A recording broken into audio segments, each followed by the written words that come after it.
നമസ്കാരം, ഭാരത് ലൈവിലേക്ക് സ്വാഗതം.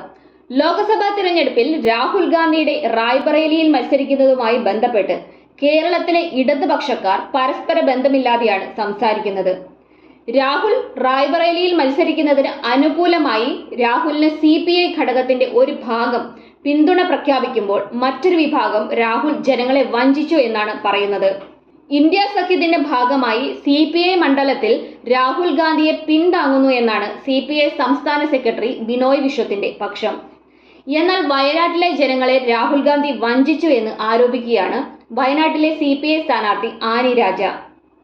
വയനാടിന് പുറമെ റായ്ബറേലിയിലും മത്സരിക്കാൻ രാഹുൽ ഗാന്ധി തീരുമാനിച്ചതിൽ ആനി രാജ പ്രതികരിച്ചത് ഇങ്ങനെയാണ്: നമ്മുടെ ജനാധിപത്യത്തിൽ ഒരാൾക്ക് ഒന്നിലധികം സീറ്റുകളിൽ മത്സരിക്കാം.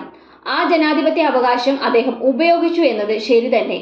എന്നാൽ വയനാട്ടിലെ വോട്ടർമാരോട് ഈ കാണിച്ചത് അനീതിയാണ്.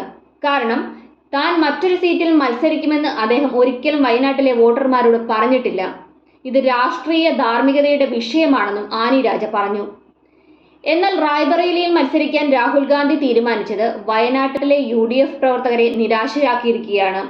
2019 വൻ ഭൂരിപക്ഷത്തിൽ വിജയിച്ച രാഹുലിന്മേൽ വലിയ പ്രതീക്ഷ വെച്ചിരിക്കുകയായിരുന്നു അവർ. റായ്ബറേലിയിൽ രാഹുൽ മത്സരിച്ച് വിജയിച്ചാൽ വയനാട് രാഹുൽ ഉപേക്ഷിക്കുമെന്ന് വയനാട്ടിലെ പ്രവർത്തകർക്കൊക്കെ ആശങ്കയാണ്. റായ്ബറേലിയിൽ മത്സരിക്കുന്നതിലൂടെ രാഹുൽ ഗാന്ധി വയനാട്ടിലെ ജനങ്ങളോട് കാണിച്ചത് വഞ്ചനയാണെന്ന് പറയാതെ വയ്യ. വയനാട്ടുകാരൊക്കെ തന്റെ വീട്ടുകാരാണെന്ന് പറഞ്ഞ രാഹുൽ ഗാന്ധി ഈ കാണിക്കുന്നത് എന്ത് രാഷ്ട്രീയ മര്യാദയാണെന്നുള്ളത് ഒരു ചോദ്യമാണ്.